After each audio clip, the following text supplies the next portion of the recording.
system that allows people to share data and making sure that we're doing that in a way that still maintains the privacy of the patients. With the power of AI, we can go after the unknown. And I can guarantee that we'll find something that nobody expected. Silent death syndrome scares every mother and father, and it is a problem we have to change. The collaboration with Microsoft AI for Health will help to start this next step of our discovery. Our data show very convincingly clear correlation between smoking and SIDS. And changing behavior can save children's lives. You cannot measure the benefit of that. It's a sad day when the patient comes in and I can't impact them. Through AI for Health, we will be building an AI solution that can autonomously diagnose diabetic retinopathy. With the portable camera, I can take healthcare to the patients who would not be able to come to us. Look right here. Going forward, we can address the 500 million patients that are out there and disrupt this disease. AI for Health and Iris together can have that impact. Today, there are 200,000 leprosy patients diagnosed every year. If you catch it in the stage of a skin lesion, you can cure the person. We are teaching an AI algorithm to recognize leprosy in an image of a skin lesion. With AI, we can help patients help themselves to get to the right experts at the right time. If you can help a child to not lose their fingers, that means everything. Innovation comes from bringing different perspectives together. And what an amazing partnership this is for all of us. When you see that you can make a big impact on somebody's life, that's the greatest thing ever. We can help eliminate the oldest disease known to man and make history. That's how we want to contribute to the world.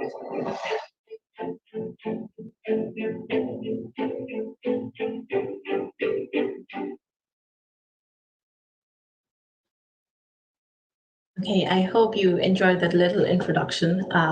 There is many more projects that we work on, but these are our four key partners: Novartis, Iris, and Seattle Children's Genomic, and Fred Hutch Cancer Research Center. So there are other partners like PATH, with whom we work a lot in Bangladesh. There is BRAC, with whom we work on other developing countries. So there is a lot of collaborations with different NGOs, different healthcare leaders all over the world that we work with. Just to give you an example of what are the type of global health challenges we're talking about, the global child and maternal mortality have seen about a 50% reduction from 1990 to 2017. However, if we take a breakdown, the change is not uniform. It has gone significantly down in some countries, but it still is prevalent in certain regions. If you divide the role of AI in global health, and you try to see how many professionals sector-wise, there is a lot of AI professionals in technology. But when you go to health organizations, we only have 3%.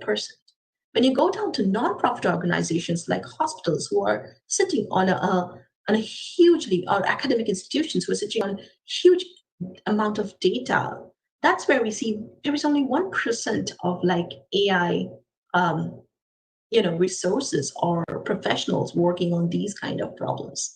That is, and whereas in technology we have around 50%. So that is where we are trying to address. Microsoft is putting in all its value and all its strength to see if we can help them improve and take decisions which could save lives.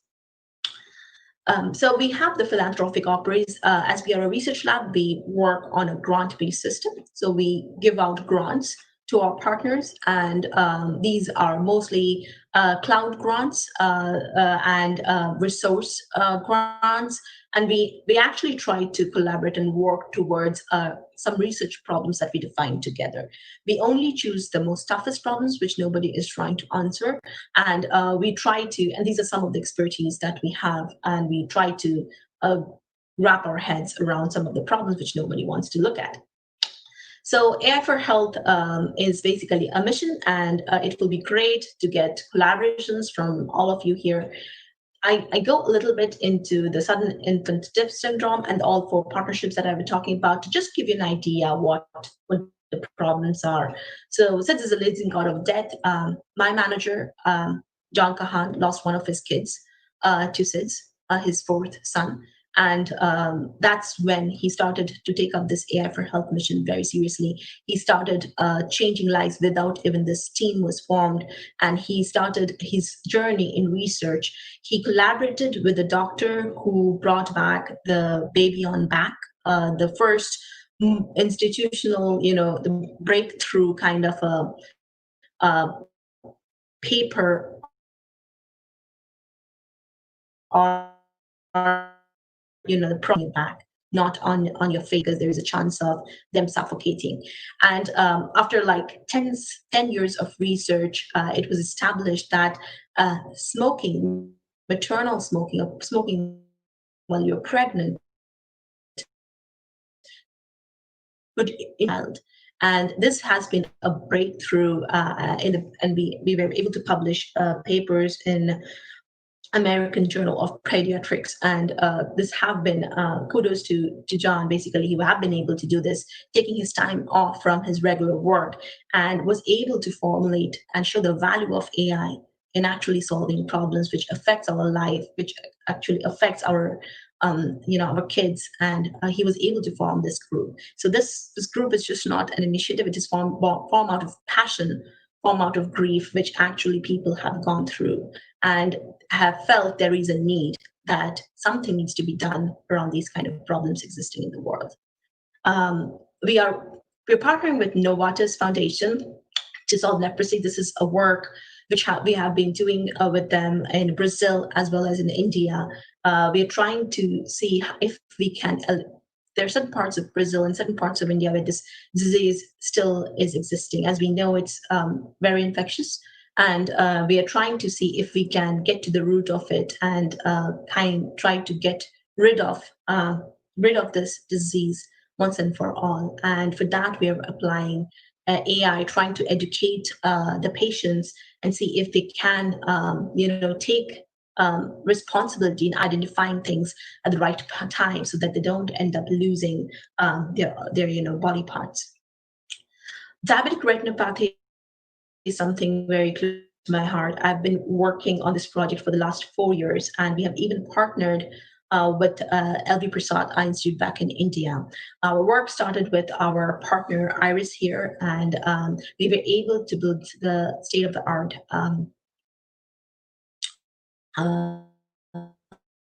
model, and we have also been surrounded, and Iris is actually running this on patients on Azure Cloud, and we were able to do a potential venture with LV Prasad Eye Institute just on a research basis, and we're able to screen 20 million people through Trinetra camera in India. That was an initiative that we started, and just to figure out if this kind of things works in like telemedicine, and it showed a huge success. There is this Fred Hutch collaboration of fact-checking research around data sharing. So as I said, security, data trust, and data ethics is the most prime thing that you need to focus on when you're working on AI for health, because you are dealing with very sensitive patient data, and especially in all over the world, it's a targeted resource and it could be very easily get hacked. So we introduced something called, and it's a Microsoft research concept, which I've been laying there for 20 years. We introduced something called differential privacy, where it tries to aggregate the data at a level and does not give you away, even if you stand out. For example, if I go into my database and start searching for a person who has blue eyes and brown hair and lives by the river, if I start, searching by those kind of terms and trying to co-locate a person, I would not be able to do that, because differential privacy actually simulates and introduces enough noise to make a unique person in a database not unique anymore. And in doing so, it does it in a way so the weight is equally distributed, and the statistical analysis, if you're running on your database, is not changed. We are actually some extensive research is going on in privacy around medical imaging, because that is a concern. With the GDPR, the retinal images that I showed you have been actually announced as biomarkers, that is PII. So all the research going around like retinal images or fundus images could become unusable suddenly come 2021. So what is the way to scrape off your personal biomarker but still keep the disease indications? For example, in diabetic retinopathy, you need to look at microaneurysms, the bright spots, the dark lesions, but I don't need the biomarkers, which actually show me what person I'm actually looking at, who is the person that I'm actually looking at. So if I can keep the indicators, but kind of scrape up the biomarkers private way, that could be a synthetic image generated, which keeps the disease markers, but get rid of your biomarkers. And you can share those in a private manner to carry on your research. With AI for Health right now, with the COVID, as you might expect, our work has tripled or gone 5 times up, and all the other work has taken a backseat. COVID is actually our number one problem, and we have been working tirelessly from February onwards when it first hit Seattle. I live in Kirkland, Washington, and just a mile down the road was the first nursing home where 28 people died in a day. That was when firefighters responded, they didn't even know what they were responding to. So the whole Kirkland Fire Department went down the next day, and we were without a department support. So I have seen an outbreak of pandemic from a place where we do not even know it's an infectious disease getting affected, and some things is making everybody sick, and we don't even know how to handle it. It was not even declared pandemic at that point of time by who. So it was very scary. And my daughter's daycare is just very next to the nursing home that where people started dying, and it has been a very scary experience to see it from those perspective. And with AI, we can draw in so much knowledge in just this past 6 months have been really amazing to me. We announced a 20 million. So AI for Health is a $40 million grant program. We had added additional $20 million grants just for COVID. We are collaborating with researchers, academic institutions, hospitals all over the world. We are giving grants. We are getting like proposals all over the world. We are evaluating them. We are giving out grants. We are working them. We are collaborating with them to solve different types of problem. And I'll go into some of the problems. So we have categorized the grants into Quest for Discovery, Global Health Insights, and Health Equity. The Quest for Discovery is basically focusing on new vaccine, therapeutics, diagnostics. There is so we started, Sloan was mentioned, we started working with Sloan on trying to figure out some of the phenotypes, some of the markers, if some protein could be the cause for COVID-19. We are collaborating with UBC, University of British Columbia, to figure out there are some genomic sequencing we are running. We launched a collaboration with White House on the supercomputer along with IBM, Amazon, and Google together to figure out if genetic markers could show a way into the effects of COVID. As we are seeing, I work with ICU doctors all over, from University of Washington, from Providence, from Swedish in the state, and outside with MGH, Massachusetts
all the lab technicians, doctors started giving calls to these organizations. The Andhra Pradesh government in India, their health department also started getting requests on their website for help. They were hit hard and very hard. Both of these organizations look for ways to scale their communication with the citizens. How can they answer citizen questions at scale, at such a scale that 2000 calls per hour? No call center is equipped to handle those kind of calls. IBM helped these organizations by infusing Watson, by bringing AI and virtual assistants, where a lot of calls could be triaged at the beginning itself, based on the criticality, based on the symptoms. We integrated with the CDC, Center for Disease Control, Infectious Disease Control in USA, which is a single source of truth of information for COVID, and WHO website. We integrated with these websites and made sure that the citizens who are coming on the website or calling the call center can be answered and can be assessed if they need healthcare right now, or if they need if they are showing symptoms of COVID. So that's how we helped these organizations to scale the communications with the citizens. The number one issue which we saw during COVID crisis is messaging. The rumors spreading on WhatsApp, or the information which is provided to citizens is accurate enough, right? That's the number one issue. When governments step in and use AI to communicate with the citizens, the trust of citizens on the government increases, and that also helps to contain the infection and the COVID crisis. Okay, so I just wanted to highlight the most pressing area where IBM AI has been helping the governments. So I started from there. Now let me step back and talk about the organizations, talk about the business. AI has been in businesses world for long now. So around 4 or 5 years back, businesses started hiring data scientists, started experimenting with R language, Python language. These are the language which support AI, and started building models and then deploy those models into the business. And they started with the small pilots to start with, like happens with every technology. When they started doing this, they never thought that we have to scale this AI engine as well. While we are building these models with data scientists, how do we scale AI for business benefits in whole of our organization? They never thought at that time. So they started with POCs, pilots and experiments. Now those experiments are becoming a challenge for organizations. They want to scale and to get benefits out of AI technology. They have to scale to get benefits of economies of scale, or get impacted on revenues or contain costs. They have to scale AI into supply chain department. They have to scale AI into business operations department. They have to scale AI into sales department. They have, by using maybe virtual assistants. They have to scale AI in customer contact center. So AI has to go into all these departments. And for scaling AI, two factors are very important. One is you have to advance AI. Advanced AI means identify new use cases, new applications. Healthcare, Anusa just covered healthcare applications. We see in businesses the top rated application is customer contact center, or call centers, or customer support. And the second number applications is in business operations, doing budgeting, doing planning, bringing real-time data to doing budgeting and planning of the organization. The CFO department, chief financial officer of a business or of a government, want to use AI to make sure that the finance forecast they are doing is accurate and doing with real-time data. Okay, and they are using hidden data in their organization, not only their own data which is visible in the RDBMS, relational-based database, Oracle or something. They want to also identify the unstructured data, say customers' data on social medias. Okay, if they can give access, if it's public, census data of demographics, and do real-time inventory management in the operations. And COVID crisis has hit hard the supply chains of the world. And now it becomes more critical that they do real-time inventory. So all, like Dr. Ganesh pointed out, digital touchpoint, digital customer journey. Amazon knows before you have to buy something, they know what's your preference because they have been mapping your data. But not every company is Amazon. In fact, I would say that my personal opinion, this is not about IBM, this is my personal opinion, we are entering a world of AI capitalism. Plus, companies who own your data, who can use your data because you access their website, will have more advantage than the mom and pop shops, or then the shops which are in local communities, which is bad for economy. So you have to make sure that how do you democratize AI for everyone to use, for mom and pop shop to use? How do you provide a platform to make sure that AI is being used equally by big companies, also by the small companies, and all big companies have a part to play in that. And we have been doing AI democratization by using our tools like Watson, providing that on IBM Cloud for free for 90 days, 60 days. In fact, for students, we are providing it free, unlimited as well on our websites. So do have a look at that. So that was the second challenge. How do you advance AI? Okay, scaling AI, advance AI. The third challenge, which companies face in bringing AI to real benefits, is how do you make sure that AI is trustworthy? Okay, the insights you get out of AI, who's accountable for those insights? If AI engine has given, or AI software has given a prediction that this, based on the radiography image or X-ray of this patient, this is the disease he has, and maybe you have got a second opinion also from the doctor. But if that AI engine makes a mistake in analyzing that X-ray, who's liable? Is the doctor, or is it the X-ray machine, or is the AI software?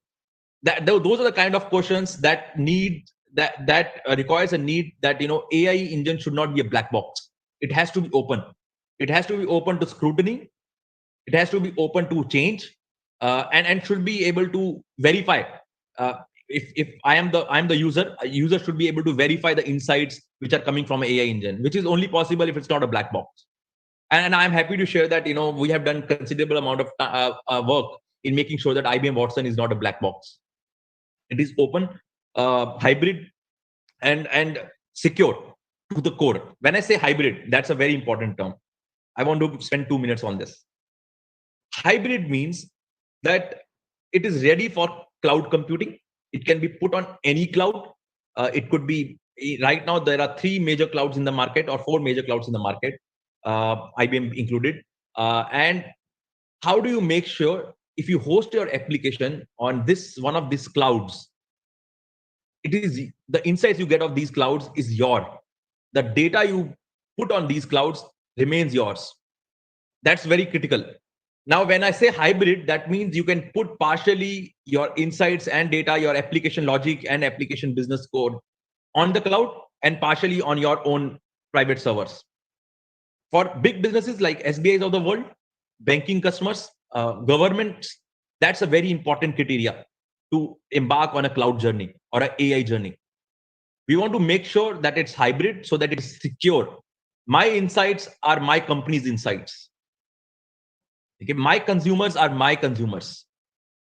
My consumers are consumers' data. It's not misused. We are protecting their privacy. So those are the 3 biggest challenges which we, as as a company in this ecosystem, AI ecosystem, face, and our customers discuss these issues with us. Scaling AI to all customer departments, advancing AI, finding new use cases, trusting AI, making sure that the insights you get are trustworthy, and you are protecting your customers' data to fuel the AI engine. Now, I'll take a pause there and just switch over to something else. While these are the challenges for AI to scale and get value in our businesses, there is also a very common misnomer in companies, or in whole of the ecosystem, that AI is a magic. You deploy AI and you will get customer insights. You deploy AI and you can automate something. I would say AI is just like a technology, any other technology like computer science. It is powered by data. AI is fueled by data. Data is the fuel which powers AI. Okay, if people say that AI is going to be next electricity, then I would say that data is the fuel which powers that electricity, like thermal or coal or water energy. So if your organization data or data you are using to generate those insights is polluted or it's not quality data, the insights you will get is also not good. Okay, so it's garbage in, garbage out problem. Now at IBM, that's what I was going to show in my slides, but this is all the information is available on IBM website as well. If you just search one of throw word I have thrown on and attach IBM and search on IBM website, you will find that all those insights. We call it AI ladder framework. Okay, so there is a step-by-step ladder which you have to climb to get insights which are useful and automation which you can do with AI and to get benefits out of AI. The first step in the ladder is making sure that you are collecting, storing, or connecting all your data which is useful to you, to your company. Your data could be in a Oracle database, or your data could be in the Google databases, or maybe on IBM DB2 or anywhere. How do you make sure that you connect all these data sources to generate insights for your business? Okay, because every data is useful for the AI insight. There is no data which is not useful for the building an AI model. That collecting, connecting, and storing of the data is the first step in the layer. The second step in the ladder is the organization. How do you organize that data? How do you make sure that data is clean, quality, and you vet the data formats? You make sure that the data is of high quality, and it's not blended with some other data which is not good quality, and the format is common, it's normalized, it's massaged. That is organization layer. Okay, and if you have heard, if you're a computer science student or deployed in the computer industry, you would have heard of a word called extract, transform, load, ETL. That is data warehouse. Okay, so how do you ETL the data? You extract it, you transform it, and load it on the data warehouse to get the insights. Okay, that ETL layer is the organization. Now it's become more integrated with the AI engine. It's all you can automate the collection of the data. Also, you can automate the organization of the data using IBM Watson. We have infused Watson in this organization layer as well. The third step in this ladder is called infuse. Infuse or analyze. Okay, you build a model by maybe using open source languages because it's an open ecosystem. You may build a model on R or Python language if you are a enthusiastic like me, or you may use Watson AI engine to build a model, ready-made model, and just configure it, which reduces your time frame from building a model, deploying model from say 6 months or 4 months to just couple of weeks. You can do that as well. Take that AI model, build an API out of it, and insert that API into the application. Okay, so do that connection. That will infuse your AI engine into your application. It's not so simple as I'm saying, but I'm making simplistic for you. Now, this AI engine, you have to make sure that it's trustworthy, it's able to scale, the architecture is scalable, and the technologies you are using are open and can be vetted, okay, for the accuracy. So that's the AI ladder framework to get the AI benefits. So we have covered two parts until now. To get benefits out of AI, one, you have to make sure that you are able to scale the AI, advance the AI, and trust the AI insight. And the second part we have covered is the AI ladder, where you collect the data, organize the data, and then infuse that AI API which you have built out of this collect and organize and into the applications. So both of them are very important. IBM, we have been, building a lot of patents around AI engines. We have done a lot of innovation. IBM Watson is one of the innovation. The second innovation which I want to touch here is IBM Project Debater. This is we saw in Watson that Watson, beat Gary in chess, then Jeopardy in Jeopardy game, and now we are bringing Watson to debate humans. This means this is very complex task. First, you have to do natural language processing. You have to understand the language of human speak. You have to find nuances in those languages. Sometimes we humans could be weird. Our dialects changes with the state to state, city to city, and sometimes we say something which we didn't meant to say, right? So inferring those kind of things is very critical in a debate, and then forming an argument out of that and then countering that argument. for or against is important. So IBM innovated in this project called Project Debater. Just Google it, you will find a lot of details. A lot of research has gone into that. A lot of patents have been formed by IBM on that. How will we bring this to the usefulness of businesses? I think that's the very important question. Take example of a lawyer who has to go through 100,000 documents or thousands of documents to build his case. Okay, and go through the books as well to build his case, and he's fighting a complex case, maybe with a lot of sections and whatsoever.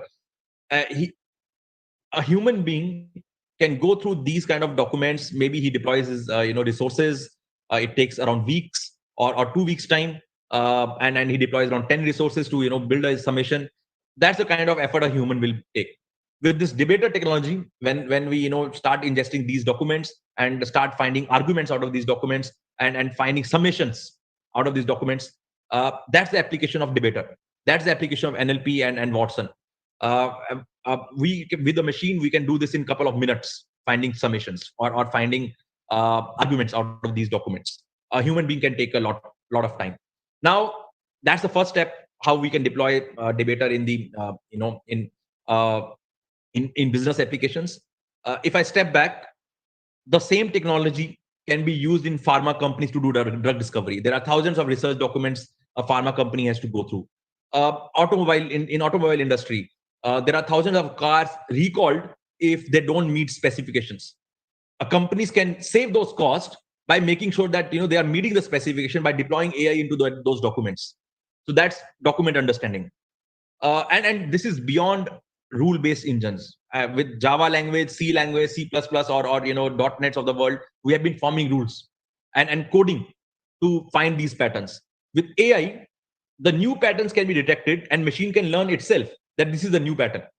Okay, I'm again making it very simplistic. That's the power of Watson or R language or the AI, applied AI. Okay.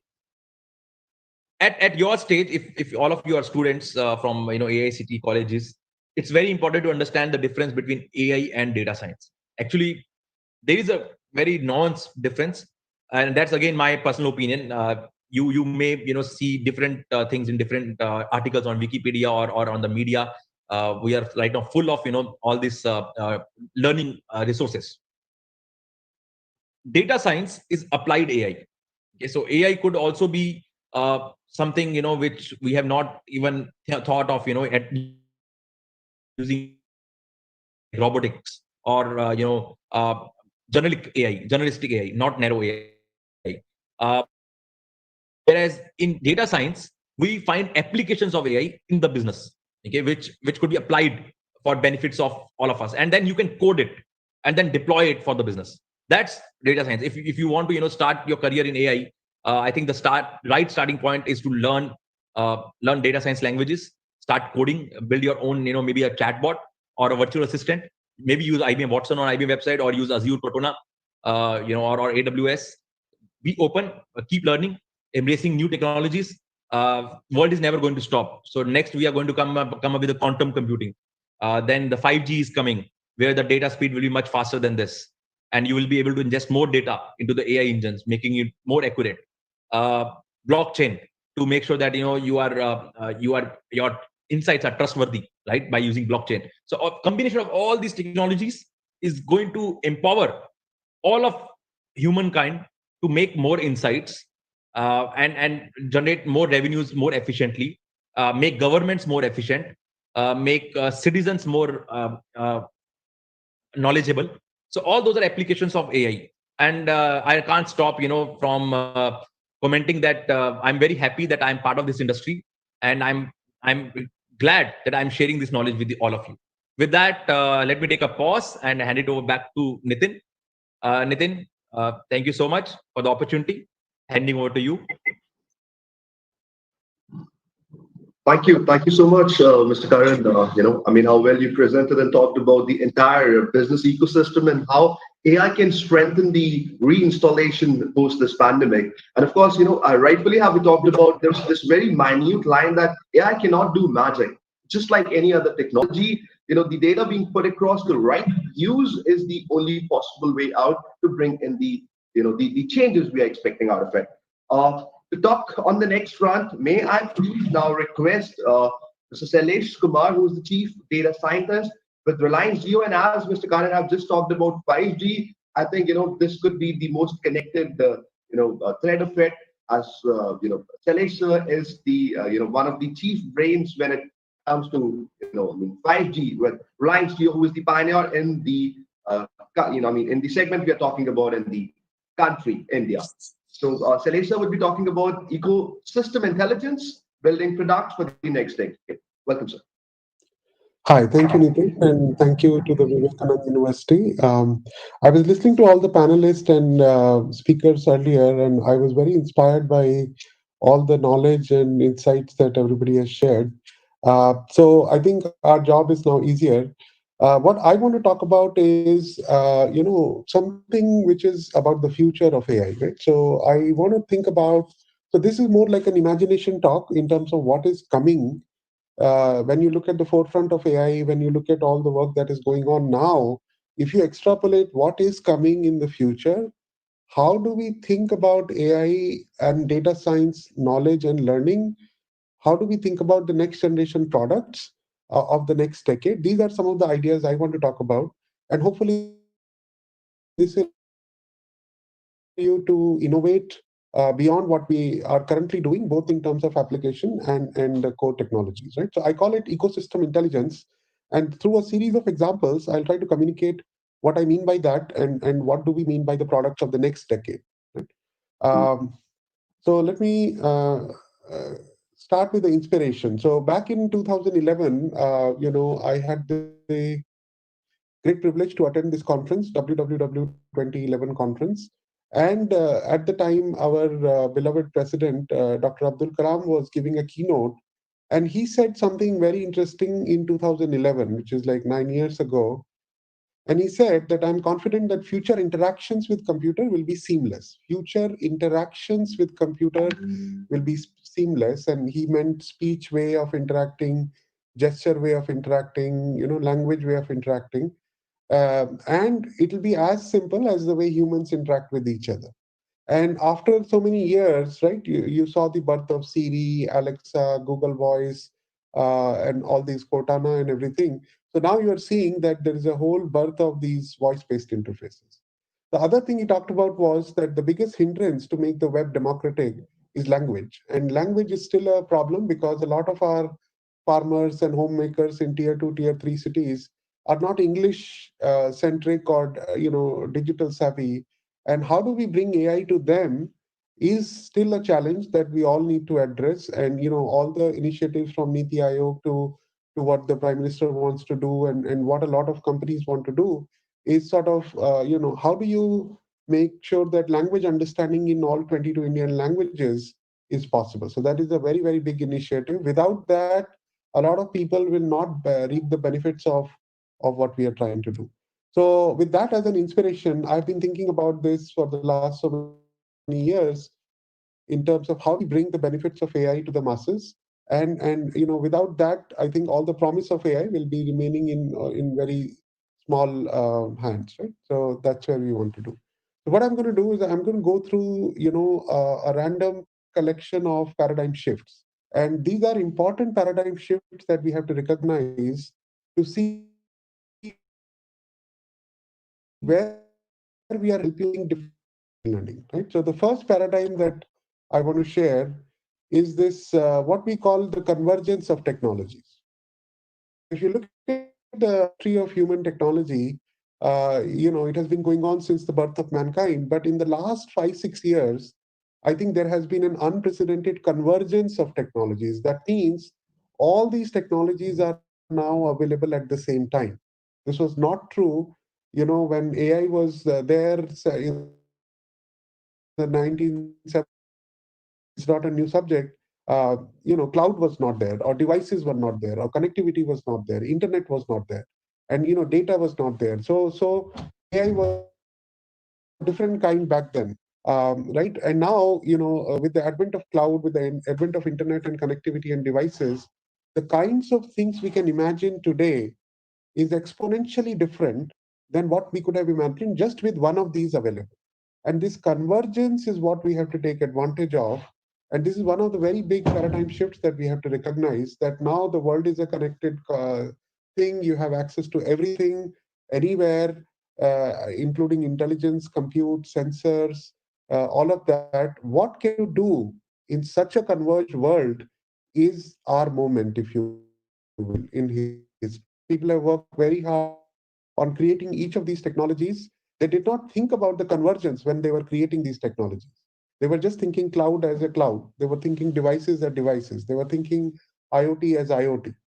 But now that we are here, we have all of them available. And that is what makes this new world, this new era, very, very different than what we were 5 years ago. And I want everybody to think about not just AI as a standalone technology, but as one of the many technologies available to us and what we can do with it. And that is a very important paradigm shift. These paradigm shifts are not out there, they are in our mind. And understand them in we can innovate very differently. Now, a lot of speakers have talked about how AI has evolved itself, and I don't want to go into that. We all understand we can derive very deep insights from data. We can, learn the rules instead of coding up the rules. We don't have to just store and communicate voice. We can understand voice. We don't have to just take a picture of a camera or a video. We can understand the video. We don't have to just gather the web like 20 years ago. We can actually understand the web. We are saying we heard about the debate project, and all the games that we have conquered now. We don't have to code up the rules of the game. We can actually learn strategies, right? So we are here in this level of AI. I call it the 4-year-old level. We are at a 4-year-old level. That means it can do all these things well enough. And obviously, there are people who are going to continue this advance the state of the art in these areas. There'll be speech people advancing speech in many Indian languages. There'll be vision people advancing vision capabilities in MRIs and X-rays and cataract and what have you. There'll be people who will create beautiful, learning strategies around complex games. Those things will keep happening, and that is one layer of AI. But what we want to talk about is now that we have all these capabilities along with all the other technologies, what kind of products and services we can imagine for the future? How do we combine all these capabilities instead of not just building and improving each of these capabilities? How do we combine them to think about the product of the next generation? And that's where this is more of an imagination and a futuristic talk in that sense. So let me share a few of those ideas about the future. And one of them, this is something I worked on in my startup, which is this idea of a teaching machine, right? And some of the esteemed speakers before talked about how AI can transform education. And about 4 or 5 years ago, I did a startup called Third Deep, where I wanted to build something like this. And why I'm showing this example is because I want to show you this paradigm, which is what happens when you think about many technologies together, right? So now imagine that there is an AI teaching machine. What needs to be there in a teaching machine like that in order for us to build something like this, right? So the first thing that imagine a student is not going to a school, COVID, or he's in a village, there is no school. Imagine he has a laptop or a device where he can write things, and he has a camera on the device and it's connected through connectivity. Now imagine he is typing a formula of chemistry or math. AI should be able to recognize the formula. He's writing something in English, Hindi, or a local language through OCR and handwritten. It should be able to recognize that. He's probably writing a piece of language, maybe a question or something. The AI should be able to understand language. He's drawing an image, or there is an image on the screen. AI should be able to understand the image, right? So recognition of a complex thing is one kind of AI. You can imagine that our five senses are pretty much this. We are able to recognize what we see, what we hear, what we talk. So recognition is one area where AI has made a lot of progress, but we need to incorporate all these APIs into this too. The second thing we would need in order to build a teaching machine would be to incorporate all the knowledge of the field, knowledge of physics, chemistry, and what have you.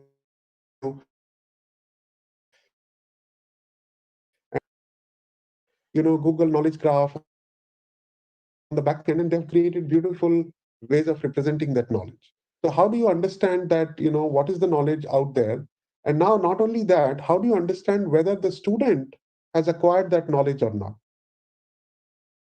So when I say knowledge here, I mean it in both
recommendation or not, only that feedback is helping Google and all these companies improve their systems, right? So building a product at the planet scale using one core idea, which is either a search, advertisement, recommendation, link prediction, and social networking. Take one core machine learning idea, build an entire product around that, scale it at the planet level, and learn the art of collecting feedback data and continuously improving it. After 20 years, Google is still improving its search engine. AI never stops. Like humans, we are continuously learning throughout our life. Similarly, AI systems are continuously learning. So that is what we have learned in the last 20 years, how to build, few API products, right? So Google is built on only a few APIs, YouTube is built on only a few APIs, but they do those APIs extremely well and they're continuously improving over time. This is what we have learned in the last 20 years. Now, what are we going to build in the next 20 years? And that is where I think the next generation of our youth should think about what are we going to do? Are we just going to improve Google to be voice enabled? Are we just going to make LinkedIn a little more voice enabled? Those are incremental changes. Like we went from product 1.0 to 2.0, it was a very disruptive change. Can we go from 2 to 3? And that also will become a very disruptive change. So if you start to imagine what is coming, this is what I call product 3.0, which is what our children and grandchildren will start to enjoy, right? And these products are what I call hybrid or integrated products. So for me, if you will, a smart city is a product, one product, smart city. The entire city is one product. Why is it one product? It Because today, if you think about a city is a very dynamic entity, right? People live somewhere, work somewhere, commute in some places. There are different kinds of things they consume. They consume electricity, they consume road, they consume telecom data and connectivity, they consume water. So now all these systems are disconnected today, right? There is a water department, there is a this department, that department, but they're all different departments, and we are not able to adapt our resources to the needs of the city. And the city is a dynamic entity, right? So imagine a future product like a smart city where all these little APIs of, understand where the traffic is, right? Change the tilt of the towers given where the demand is coming from, or increase the power supply to that area where it is going to be needed more. Think of these as the next generation products, which are going to bring in a completely different level of optimization into our cities, right? Or connected homes. Today, our homes are, connected by the electricity that comes and the Wi-Fi that comes. It's at a lower level of connectivity, but we are not connecting them in an intelligent way. So imagine our fridge is connected to our Amazon or Big Basket directly. We don't have to go and look in the fridge and say, what should I shop for tomorrow? Right? Our homes are connected in an intelligent way to the grid, and it automatically does something, right? If there is solar power, it goes back and forth. Imagine a car connected ecosystem where, today we are optimizing our own commutes, but in the future, all the cars will optimize the global commute of everyone together. So I'll talk about this in a minute. So what I'm saying is that the next generation products that will emerge from where we are today are these kind of products, and we should start thinking about what does data science mean in this world, right? How are we going to think about our cloud infrastructure, connectivity infrastructure to build products like these, which will further enhance the overall this thing of the society. Now, let me give you some more examples. These are simpler examples you can think about. Speakers talked about the digital physical gap, right? So we don't live in a purely digital world and a purely physical world. There is a digital physical gap that has to be dealt with, and retail is a great example of that, because in retail you can order your stuff digitally, cancel your order digitally, return your order digitally, but there has to be a physical thing that must happen along with it. If you look at food delivery, if you look at all of that, there is a physical digital that is happening all the time, and we need to understand this paradigm, right? That how do we bridge that gap? So let me give you a very personal example. This happened with me, and then I started thinking about this kind of a product. Now, today, if you look at your phone, it is basically built out of hundreds of apps sitting there. These apps are not talking to each other. These apps are just within their own silos, And I want you to think about what happens when I break that silo. Imagine if the apps are able to talk to each other via the operating system or some kind of a protocol that will happen. Here is a very simple use case. So what happened was I got interested in this kid, Lydian, who is an extremely great piano player. And I started watching a lot of his YouTube videos. I showed his videos to my daughter to inspire them to be a pianist. So now YouTube knows that this person is interested in this artist or in this genre of music, right? Piano, jazz, or this artist. So YouTube has that knowledge about me by looking at my behavior on YouTube.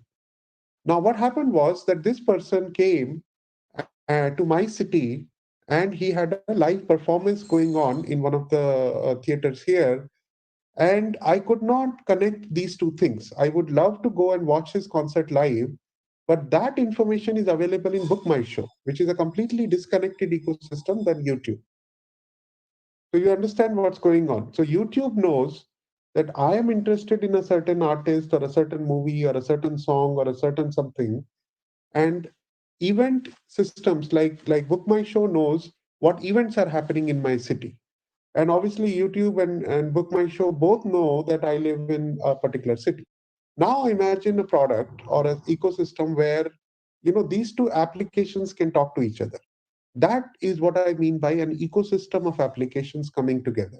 So we will build great YouTube by itself, a great Book My Show by itself, but unless we start to cross connect these and create a global 360 view of the user and saying, from one application, I know you are interested in this. From another application, I know that you're going to like this event. Let me connect the two. And this is a very, very simple example of how what a next generation operating system should look like. It should not enable or these silos. It should bridge these silos across applications. All right. So another example I'll give you of a futuristic product. So if you're thinking about startups and project ideas, these are some of the places you can look at. Now I want you to look at, imagine that every phone has a personal assistant of the user.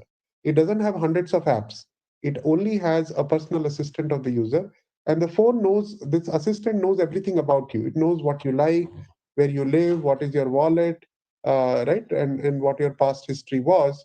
And now imagine a conversation between two people, which starts like, hey, would you like to go for a movie? And the other person says, sure. Now imagine what all do we do when we do a coordinated task like that. This is a coordinated task where people come together and try to do something. What all do we do when we do this? Now imagine that they have a personal assistant who also gets connected to each other. And now these personal assistants know the preferences, right? That this person likes certain kinds of movies, this person likes certain kinds of movies. They know where they live and where they work and what do they do on the weekends. They have access to the calendars of the two individuals. They also have access to the recommendations in terms of, based on your likes of movies before and your likes of movies before, what is the next movie you are going to like? And they have their e-wallet information also. So this is the personal information that a personal assistant has about each person. And now it also has the global information on the web, what are the show times, where the movies are playing. And now it can start to do a coordination and say, look, both your calendars are free at this time. Both of you will like this movie. This movie theater is the best suited based on your location. And I know that you like certain kinds of seats, in the middle or back. And I have access to the APIs of Book My Show and your e-wallet. Why don't I just book your tickets and book you cabs also? Because I have access to your and Uber also, right? Imagine a future assistant that is not just personal to you as a person, but also is able to do coordinated activities with other personal assistant. And this is an example of a futuristic product that you can build because you know how to do all these things together, right?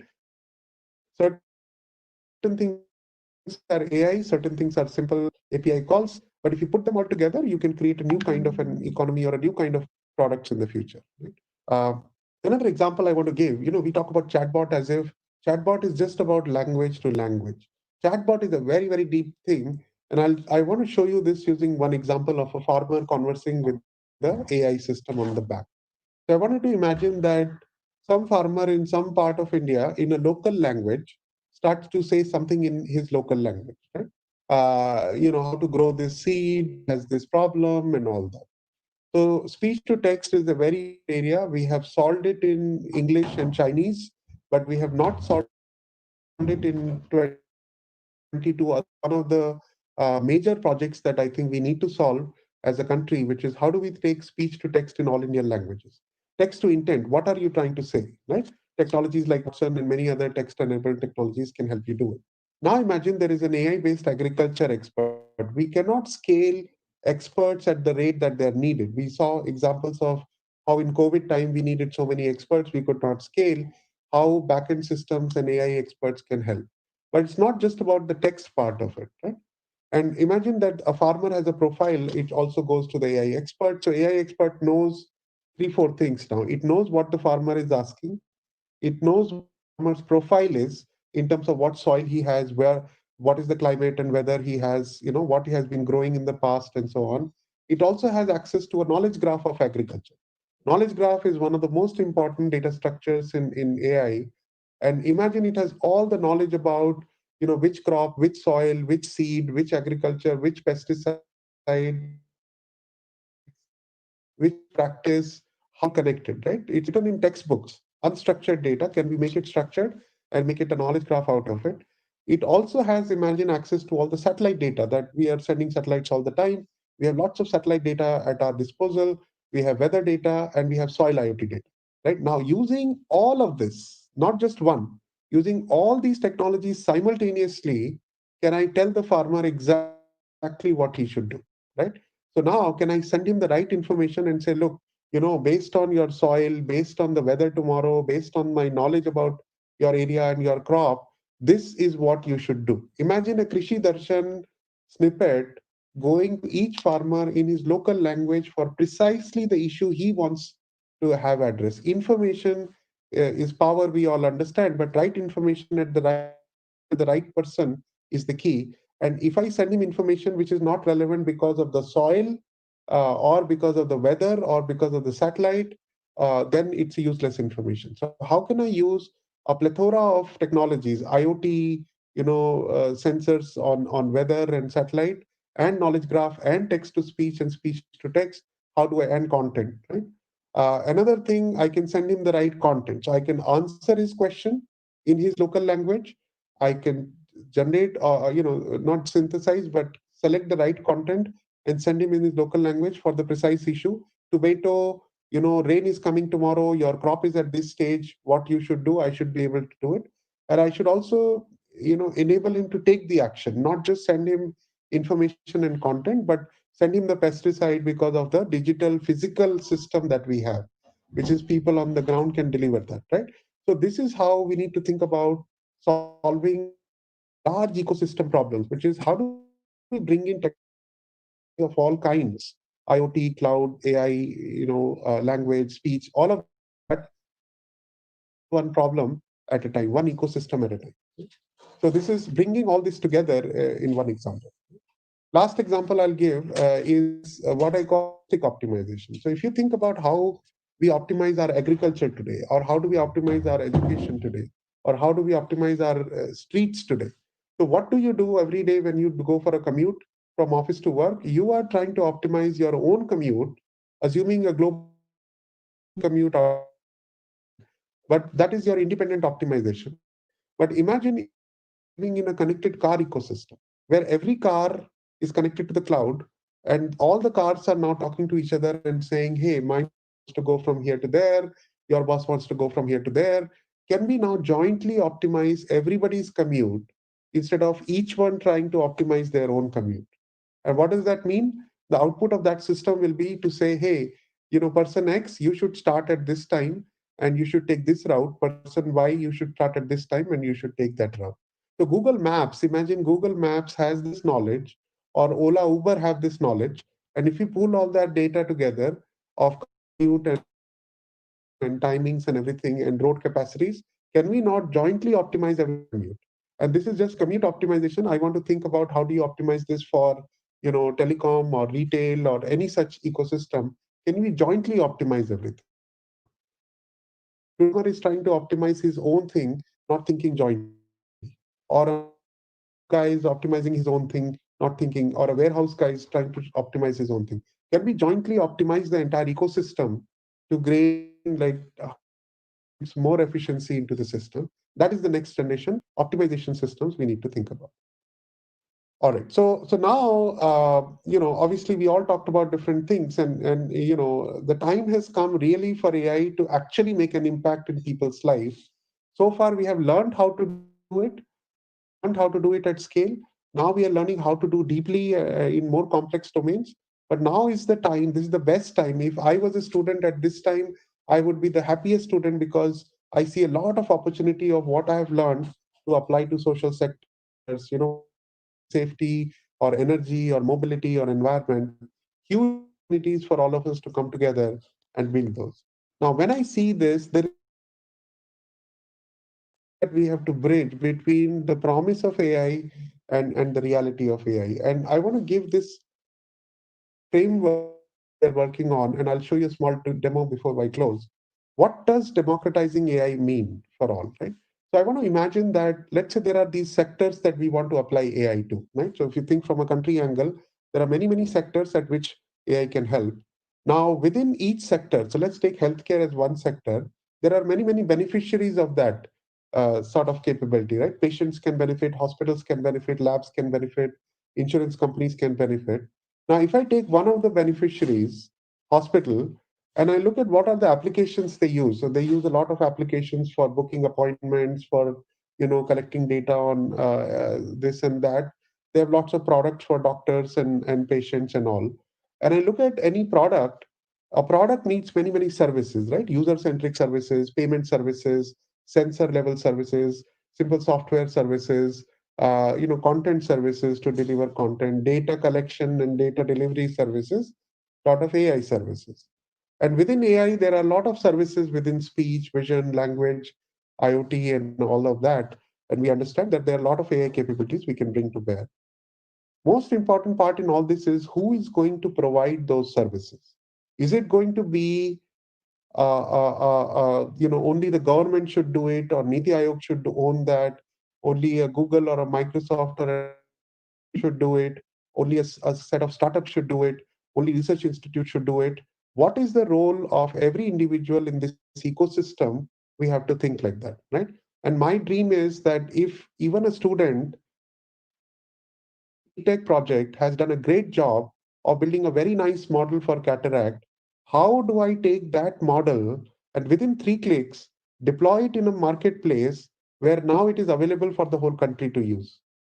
And this gap between research, modeling, and application has to be bridged. And that is why all these center of excellences have come up, all these things. And if we can crack this one problem, how do we take AI innovations from the lab, from the papers that we write, from the open source code that we have, from the Kaggle competitions? How do we take from there and immediately deliver the benefit to the billion people is our challenge through all these services and an ecosystem. And we need to now start thinking of building such an ecosystem in the country and let everybody contribute to that ecosystem. So if I'm a very good, text to speech person in Bengali language, and that's all I can do, I should be able to contribute to Ola and Uber and Oyo to deliver that their customers through their APIs with 3 clicks of button. And if we can solve this problem, we will bring the next level of evolution in how we deliver AI to the community. So now what I'm going to do is a small concept video. This is real. We have already done this kind of thing, but this will help you understand what the potential of bridging the gap between an AI producer and an AI consumer is. So let me play the video. Hopefully the audio will come. So this is around two things. One is I wanted to imagine that somebody in the country has built an app for fishermen. And this app, all it does, it tells the fishermen, hey, you are here, you should not go there, you should go there. The weather is good there, you will get more fishes there. That's all the app does. But obviously the app is built in, not in English, because not every fisherman understands English. So this app is now, let's say, built in 10 Indian coastal languages. Imagine that. So this person who is passionate about fisheries has built this app in 10 Indian languages, and it is now available to the fishermen. Right? Now see what happens, and I want you to pay attention to the audio also. So what is happening now is that when he is selecting English language, when he's selecting English, imagine you are a fisherman opening the app. When you are selecting English as a language, the system starts to speak to you because text to speech in English is available from Google or somewhere. But when I select any other Indian language, let's say Telugu or Tamil, the app doesn't speak to the user. Now, I'll take a quick pause here. Now imagine, so this is a consumer of AI who has built an app, but it doesn't work in other Indian languages. It only works in English, and he doesn't want that. He wants it to work in all Indian languages, but he doesn't have the money or the resources to build text to speech in all Indian languages. So this is one thing. Now imagine there is a website called AI Marketplace for India. Now imagine there is a professor in IIT Kharagpur or IIT whatever who has built a speech to text model in his local language, right? He understands Telugu, he built a model. So now this is a different person. He doesn't know anything about that app. He knows only that here is a marketplace, I can upload my model. So he goes to the marketplace, and this is a different person now. He looks around, he says, oh, these are the APIs possible. He goes to text to speech, and with a few clicks, he's now uploading his new model. So he's saying, I have built a text to speech model. Here is the API. This is a Telugu model. And now I have uploaded. Right? So this is what a professor or a student has done on the other side of the spectrum. Somewhere in the country, somebody has done this. So remember, these are two completely different people. They don't know anything about each other.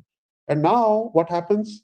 Now this fisherman, so somebody has uploaded that model, and now this fisherman goes and opens the app the next day. Me phone number. And suddenly his Telugu audio has started to work.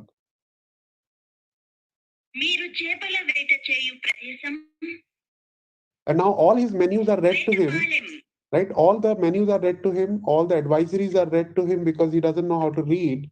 And now this suddenly starts to work in all phones, in all applications that are installed, and all that.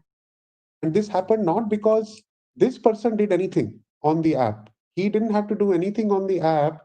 Automatically, because somebody else in the country uploaded a model, it became available to everybody who needed that model.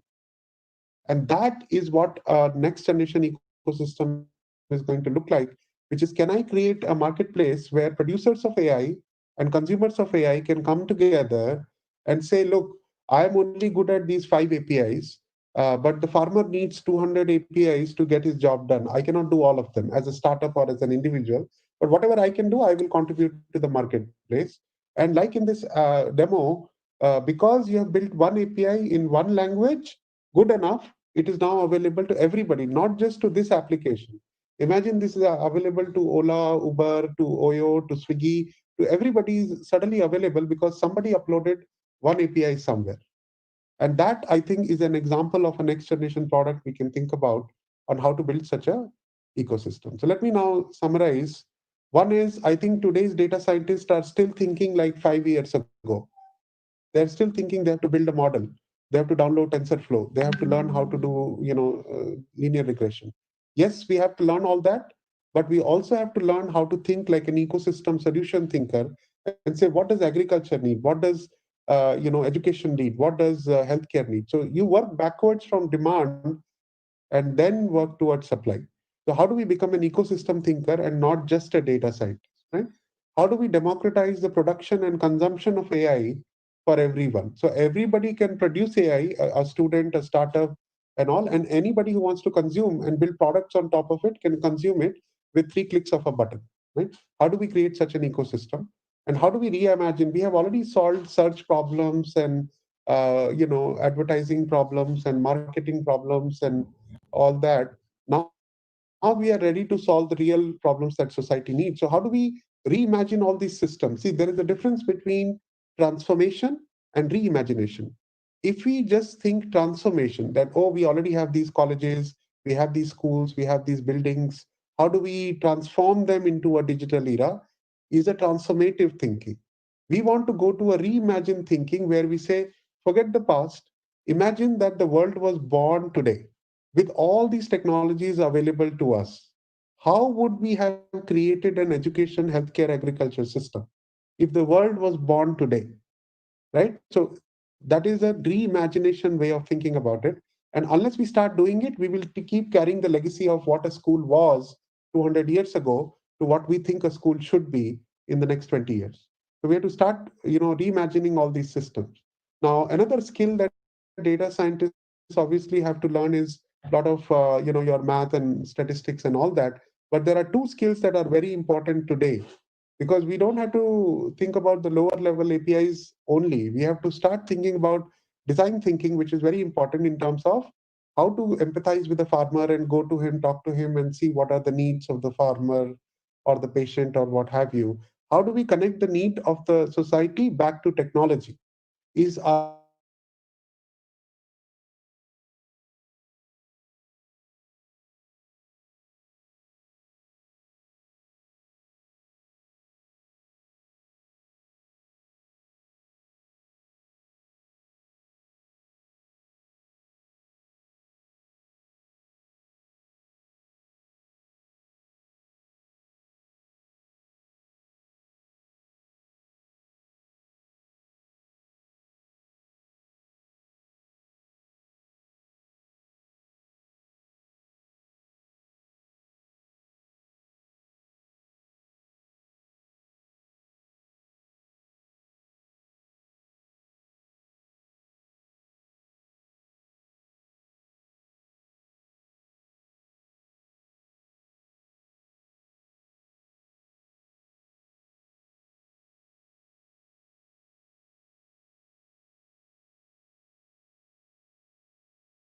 Is the slide visible, Nathan? Okay. Slides are very much visible, sir. Right. Yeah, I just want to make sure with the slideshow. I was not sure if it was coming up. Okay. So to be doubly sure. So if I can please request, if you can just keep the mic a little more closer so we can have you a little more clear with your audio. Got it. Thank you, sir. Yeah, now I'm sure it is showing. Okay. So, so Nitin, thank you so much, Omkar and Nitin, for having me at this wonderful session. It's an honor to be sharing the stage with the likes of Ganesh Natarajan and like ASCT chairman and of course good friend Shailesh. And I said I'm following Shailesh. I hope I can keep up with the depth and breadth that Shailesh presented. I'm going to be talking about AI in education, just use cases, nothing very deep, nothing very fancy. Just a teaser of sorts to say like what can AI do for education and what is it already doing. So a lot of this is coming from the work happening at IIIT. We are one of the largest research groups for AI in the country at IIIT Hyderabad. And so we have the technology research centers. I mean, IIIT, if others are not very familiar, IIIT is the first IIIT to come up in the country and is primarily a research university set up as a set of research centers. And we have the technology centers and we also have the application centers. And IT in education is one of our focus areas. So some of the thoughts are coming from that, but mostly coming from general understanding of AI and little bit from what's happening in our startup world. We have the largest university incubator in the country and a very active research translation initiative, trying to create solutions out of research. So some of this is coming from there as well. So just to get started, right? I mean, the whole premise is like, I mean, always technology seeks to help any domain.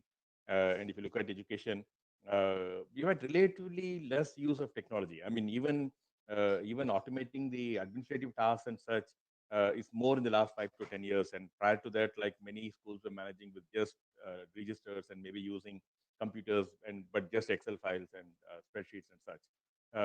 Only in recent years, I think there's increasingly use of school ERP and such. So as a sector, I think in India, education is a little behind in terms of adoption of technology. So this is a McKinsey study that just talks about where automation, specifically AI, right?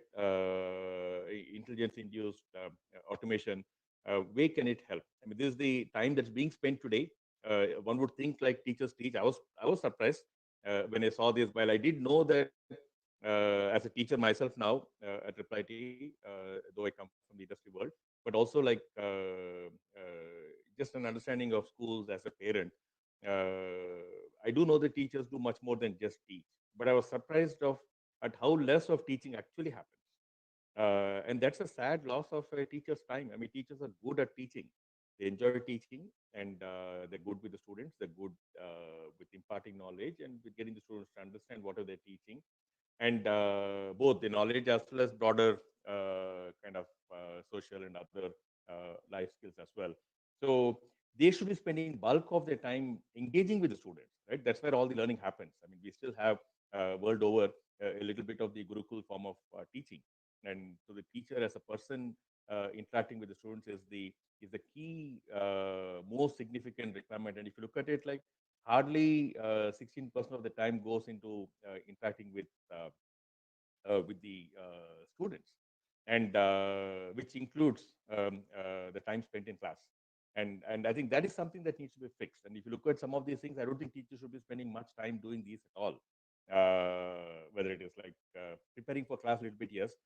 Evaluation, I mean, there's a lot of automation possible. Administration is one thing teachers should get a lot of their time off of administration. That should be done by others.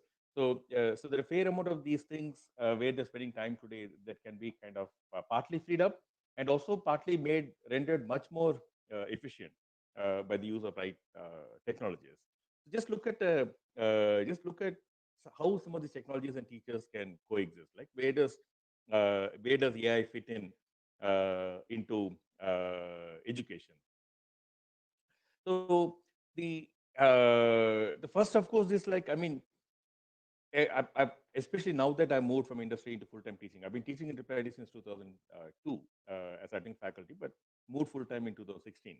Now that I'm observing the whole environment much more closely, I'm getting a nice inside view of education, of teaching, and of various models in classroom teaching. One thing which I didn't realize that, I mean, I was so glad that I do a good amount of it as well. But when I looked at some of the best teachers we have, best professors we have at IIIT, who are considered to be among the best teachers, not just professors or researchers, but some of the best teachers, just observing how they teach. They have an extremely very subconscious way of observing the class, right? Observing what's happening in the class. And there's a tight, continuous feedback. in their minds, right? They're observing, they're come prepared to kind of take a certain topic in the class. If they see that the class is distracted on the fly, they kind of modify or adapt what they're doing. If they see that like class is not getting it, they kind of increase the intensity or increase the examples or do whatever it takes to make sure the class gets it. There's a continuous feedback loop happening between the teacher and the class. Now, while this is good, but this is very dependent on a teacher's ability to observe, right? Especially things like attention and are they getting it? Are they interested? Are they enjoying? It's a very personal and also it depends on like how closely they're watching the class. I mean, if somebody is busy writing something on the board, blackboard, they're not able to watch the class during the time that they're writing.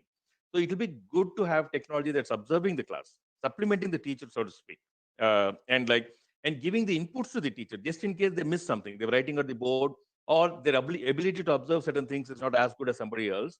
And so the technology that's watching the class, right, and giving the feedback in real time or even post class, like who's attending the class, who's distracted, right, who's we can generally make out. But like imagine if it's a large class. I mean, we have classes that are like 250 in size sometimes for some of our courses. Most courses we have anywhere between 20 to 50, 60, but there are large classes that we have regularly.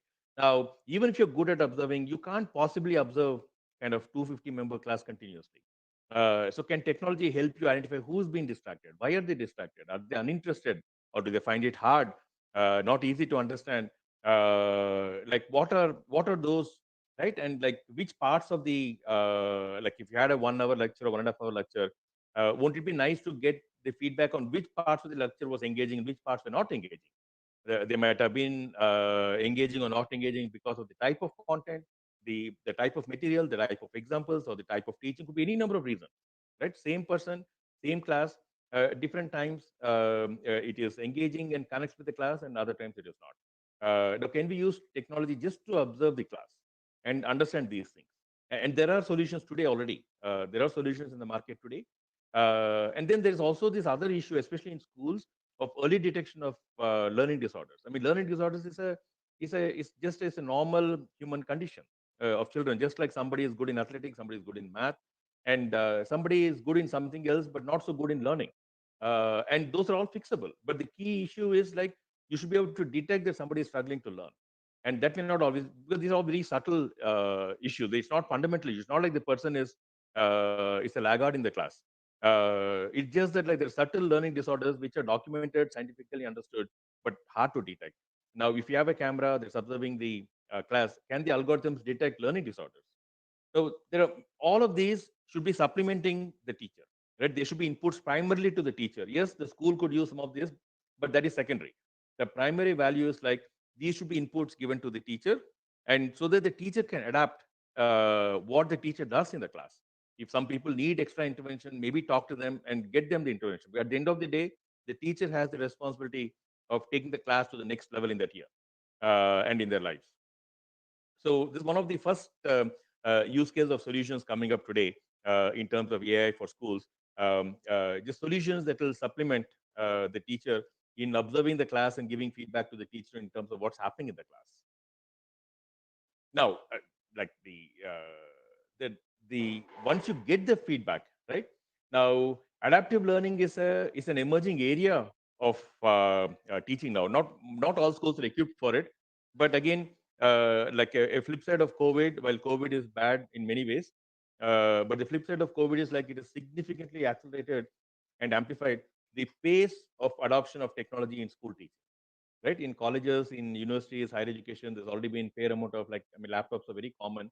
But even in higher education, like if I had to take triple IT, most of our courses, we don't encourage laptops in the classroom. We prefer that, like, I mean, while they do have, all have laptops, in the classrooms, we don't encourage. We want it to be a teaching personal experience. But now we are beginning to rethink that whole expectation. Now, can it be a nice hybrid environment where like there is a laptop or a smartphone in the student's hand in the class, and that is being used as an active part of the class. There could be additional reference material on their hands. There could be videos that you're playing that they could kind of navigate themselves and watch. There could be pop quizzes. There could be like other engagement happening in the class, so where the student is in the room, but there's still technology that is supplementing the whole engagement. Now, but the beauty is like once you have technology in the student's hand, whether it is in a live class or even a remote class, but even the live classes, you can now start looking at understanding individuals, right? This definitely applies in online environments. So where there's a certain amount of self-paced learning. The student or the learner decides at what pace they learn anything, while classes may be synchronous, but the rest of it is fairly asynchronous. And so there the algorithm can decide if the person is having difficulty in say certain areas. Like if you have topics, if the algorithm can decide that in certain topics the person is having difficulty, maybe suggest additional examples, right? Or even suggest to the instructor that, look, this person is struggling with this topic. Maybe you may want to talk to the student and like offer a tutor session or whatever, or adapt the content itself. I mean, like if somebody is good in certain topics, you can give them some advanced topics. If somebody is struggling with some topics, give them some additional examples. So the material given is very, very personalized to each student. Like today, it is common. The textbook is common. The classroom teaching is common. The assignments are common. The learning supplementary material, everything is common. Everybody gets the same material. Now, can we do it where like the one that is kind of is already very, very aware of the topic, can we kind of excite them and challenge them by giving some advanced topics? Others that are struggling, can we give them some additional examples, additional tutoring to make sure they get to know the topic better? Now, so this is very, very adaptive, and that is a place where technology can play a very, very strong role, both in terms of suggesting to the teacher who needs help, and also automatically suggesting material to the student. But this requires that the student is on a technology platform, right? I mean, if they're on a technology platform, is where like it can be very seamlessly built into their whole online lesson plan. Now, as they have material for the lessons, reference material, reading material, assignments, and activities, it can either do different types of activities for different people or give some additional reference material for people that are struggling, and that is possible. Uh, and there are like, I mean, there are startups doing it. China's adopted this very, very extensively. I think their use of AI in schools is quite probably amongst the best in the world right now. And of course, there are a lot of negative things coming up as well. But otherwise, if you look at just the positive aspects of it, China's already doing it, and a lot of companies now coming up, edtech, education technology startups that are building such solutions, and which can be used in schools and colleges, and definitely in online education. The evaluation is another place, like we saw in where the teacher spends time.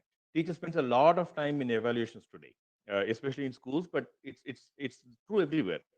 And another facet coming up is like, especially with online submissions, learning management systems, like most higher education for sure, but even school education use LMS systems, where the assignments are submitted online. So a lot of it is typed. Now, there are kind of education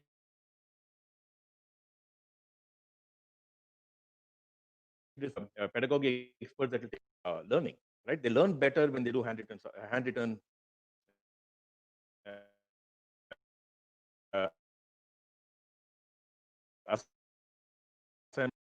certain and part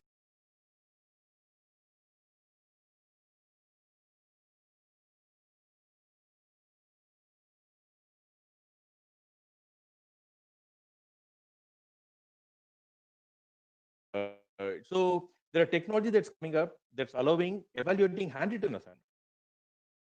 There are emerging models where, like, if you know that this is 7th class math and this is the topic, or this 7th class math, even that is enough. You can subset. So you can subset what your subject. So they're all cognitive technology. It's aware of what the assignment is happening in. They're also aware of who's submitting, right? Like if I'm a student and I keep submitting, after the first few submissions, the system learns and like can both understanding the person who's writing and understanding the topic in which the assignment or the writing assignment is based on. The handwriting recognition gets much higher. Fact, it is what is called sight reading, right? We recognize words, we recognize phrases, right? There are phrases where, like, by just looking at it without even reading the words in the phrase, we recognize phrases. We definitely recognize words. We'll never read a word unless it's a word we are coming across for the first time. Never do we read a word alphabet by alphabet and put it together and then understand this is a word. Just by looking at the word, we know what the word is, right? Now, that is the technology approach being used for handwriting recognition by assuming the domain. So I don't need to understand the individual character. When I look at, even if it's misspelled, I can understand, which is again beauty of human mind, right? Even a misspelled word, we understand what the word is. Now, these are some of the aspects that's being taken into consideration in handwriting recognition. It is still, like I said, it is still in active research. Technology is not that advanced, but it's coming up. And so the online submissions evaluation is anyway there even today in water form, the online submission. But where there are challenges is like when you have kind of written submissions, even if it is typed, right, which is extended text. Evaluating extended text is still a challenge. And evaluating handwritten text is even bigger challenge. So these are two places where there is some good amount of technology coming up. And both of these are very, very strong and hard AI problems. One is a natural language problem, and the other one is a image recognition, handwriting recognition problem. And very interesting approaches coming up. But that's the next part that's happening. When it comes to class evaluations, especially online submissions or anywhere, the plagiarism detection is again a big problem, especially in higher education. Now, it is not easy. Sometimes, yes. I mean, copying in between the class is the easier problem. Well, that is a problem as well. But the bigger problem is like copying from other sources on the internet. And so plagiarism detection, like kind of, there are tools available, web-based tools available. So where you upload your topic and the submission, and the system will come back with a probabilistic assessment of which parts of it might have been plagiarized, with including references to what it think it was plagiarized from. Now, most systems will go and like put a plagiarism a score, and like the faculty will have a cutoff saying, okay, like anything that is like below 60, I will ignore. Like, and above 60, they will go look at the references and then make an evaluation and then decide what to do about it. Plagiarism detection is again it's an AI problem, and a lot of good tools already in place. It's still, like I said, it can never be absolute. It can only detect resources that it is aware of, and sometimes the plagiarism might be happening from other places. So it's not absolute, but at least some of the easy resources from where plagiarism happens, it can detect. So this is the class evaluation. Now, going a step further, especially in the online mode, with online teaching of a regular class or even online courses itself, when you have exams, any kind of exams. Now, that is a big problem when you do online exams. I mean, I could have somebody else sitting and writing for me, or I could be sitting in front of the camera, but somebody else is like kind of assisting me with the answer. Somebody else could be typing for me, right? I would have given off the keyboard to somebody else, and somebody else typing for me. Or I could be referring to other notes or like or even stuff on the internet and then answering. So broadly, these are called contract cheating, right? Where you engage somebody to help you, or like it's bulk cheating. Now, there are tools today. So there are tools that have cameras that are who's taking the test. They can monitor what you're looking at. So they can detect if you're looking at notes or something. They can detect psychological behavior where if you're listening to somebody, right, a question is posed, and if you're listening to somebody, even though the person is not audible, right, because this could be done in any number of ways. I mean, there are very creative ways of cheating. So it looks at psychological models where if you're getting help from somebody based on the eye movements and such, it can detect that you're getting help. If somebody is actually speaking in mic, that's very obvious anyway. Even if somebody is not caught on the mic, the algorithm can still detect that you're getting help from somebody else. Can easily detect you're looking at something else before you answer. Can look at behavioral patterns of pauses and such where like you are processing some other information before you answer. It's not just thinking and answering. So these are again, like I said, the computer vision and speech recognition is only a starting point. But the algorithms go much beyond that. There are a lot of behavioral models that it can detect. The algorithms can detect. So this is again an area like the whole exams, online evaluation, online exams, which is broadly called proctoring, exam proctoring. There's some very good tools coming up, and this is not new. I mean, such tools have been used for first level interviews for quite some time now. All over the world, there are startups in India that have done that. So when you do the phone interview, normally it's done on phone, and with increasing use of internet last 5-6 years, there are a lot of Skype interviews and Zoom interviews that happen. So there are platforms that do a video interview and like can automatically detect such things. I mean, The thing is, like most of these interviews, the other side in the first round is often an algorithm that is asking the questions, right? It is not a person, even if it is a speech synthesized initial screening. It's an algorithm that is asking the questions. So there's no human being. If a human being is sitting there, yes, you can detect many of these things by yourself. So these are tools coming up. Both initially they started off for interviews, but now they're increasingly coming up for online exams as well. Now, a lot of this innovation, while there are some large companies doing it, a lot of this innovation comes from the startup world. And I think EdTech is a hot space, very difficult space. It's not easy to get a school or an university or a college to adapt technology and adopt technology and pay for it. But it's a very, very hot space. There's some very interesting, the low-hanging fruits of like the school ERP, payment automation, like online resources, LMS, kind of tracking students and buses and all that. That's at the base level of automation is already done. Now it's all advanced. Like the topics that are being looked at now by edtech startups are all very, very advanced.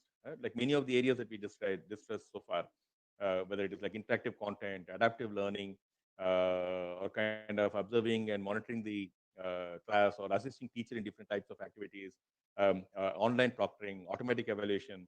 These are all places where there are startups coming up. And one of the reports that kind of size the market. So let's look at a few startups before I conclude the talk. These are startups at Triple IT. So Scholar is an IT Bombay IIM alumnus startup. Well, the founders are all from the two founders, and so they have a solution where like as you're preparing, it's meant for school students. It can be done for others also, but start off with school students.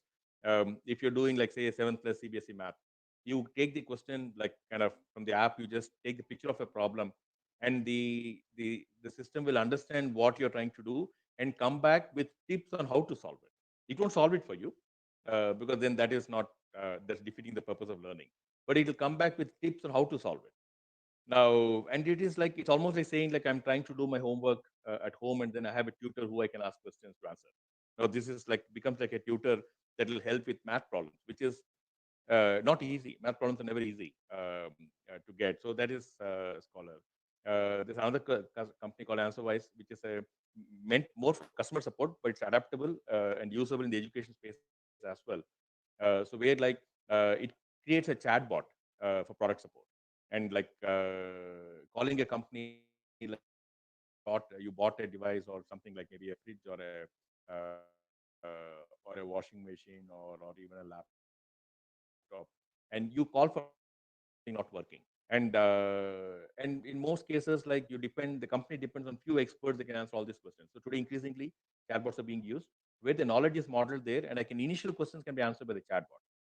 And at some point, it doesn't. If it cannot answer, then the call gets directed to a human support person. The same thing can be used for any kind of knowledge. It can be used for class content, can be used for any content. It's not yet being used in education, but could be used. Right now, Dave AI is another company that creates chatbots, and one of them is focusing on creating the AI itself from the knowledge, and the other one is looking at the conversational part of it. How do you make because chat has to have a human-like conversation, right? I don't want a machine telling me like press one for something, press two for something. That's obviously a machine. Now, a conversational chatbot is where like it's very natural conversation, and that's important, especially when there are kids involved, students involved, and that's what the other startup does. Then we have some startups that are in the text space.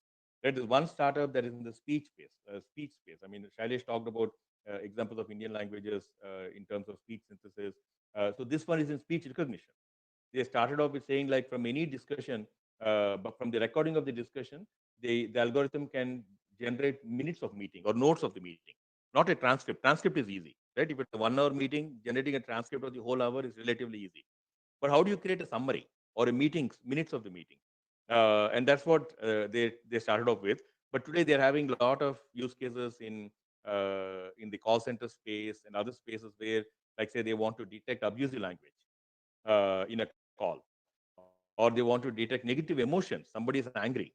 They want to detect the company wants to detect anger or any kind of negative emotions in a call, so that they can have somebody jump in and then like help diffuse the situation. So that's the speech space they are in, English and also other Indian languages. InStory is a very interesting startup. So they can,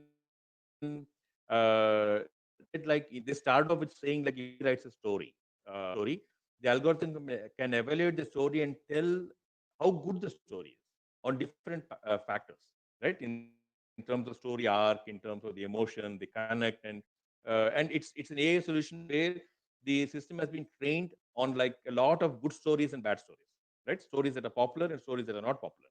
Meaning, if somebody reads, they're not unlikely to like it. So it's been trained on such, and then it can detect good story. But where they found an opportunity is in the advertising space. So when they write the copy for an ad, now this system can tell the copywriter on different facets how good the ad copy is. Now the same thing could be used for evaluating writing in schools. They're not targeting schools right now, but they could. That's in storage. Subtle.ai is another startup that is in the document space, large document space, document understanding space. It's like almost like saying like somebody has read the book and understood the book, and then you ask the person any question, the person can answer based on the knowledge in the book. Now that's what the system does. The system can understand documents, large documents, and like multiple documents, and then you can ask it any question from those documents, and it will answer the question. It will find the right answer and present it to you. Now, so their target is today enterprises, but learning is a space where they could easily jump in. So where like as you're preparing for a subject, you can ask a question, this one can tell you, find you the answer. It will find the right sections in the document and semantically relevant. So these are cognitive search technologies. So it understands what you're trying to ask. You can ask it in any way, just like you would ask an expert, right? And it will find, it understands the meaning of what you're asking, finds the right section of the document that corresponds to that meaning, right? The words you use may not be existing in the document at all as is, the words, which is what typical keyword search is. This one is a semantic search based on the meaning, tries to find the right sections in the document, right documents and the right sections in the document that has the information you're looking for.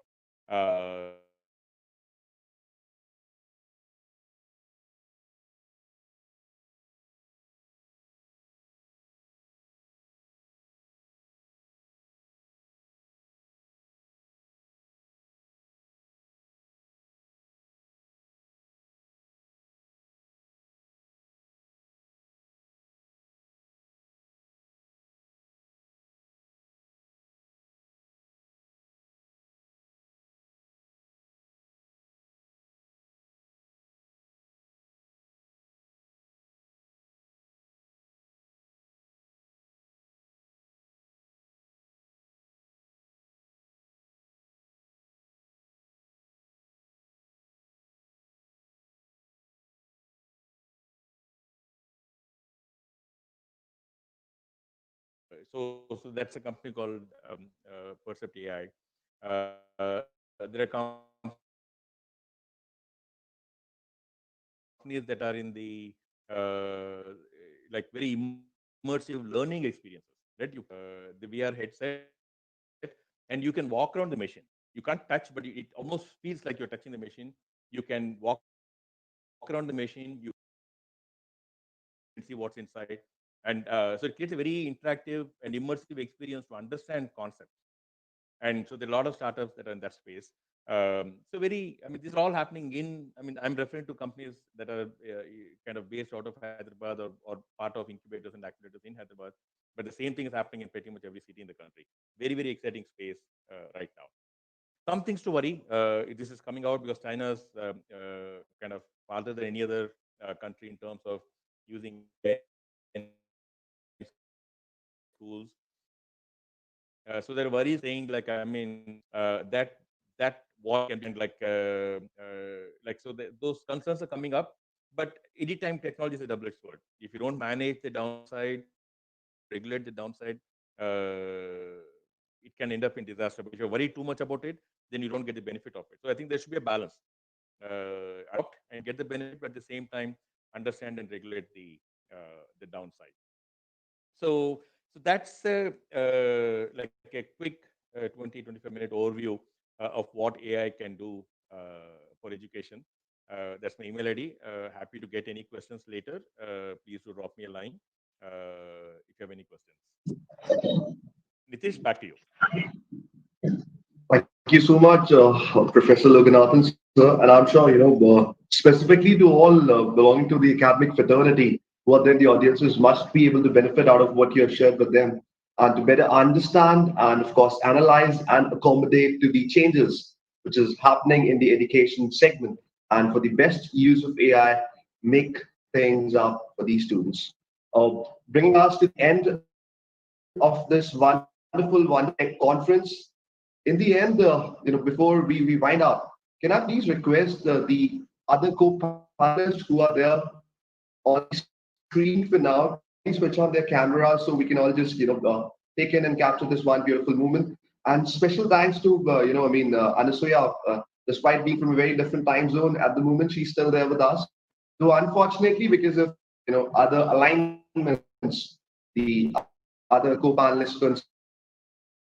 And of course, a much thanks to our Honorable CEO, Bagaria, sir, for being there with us always. And of course, Professor Baldev Singh, sir, President of the University, Odani, sir. We can capture this beautiful screen and can take much thoughtful memories of the tech conference with us. And for everyone in the audiences, at last, in the one simple line, if I can conclude, to the panic which everyone may have had for the machine and the that machines are definitely not going to take up over humans, though they're going to make our life much more simple.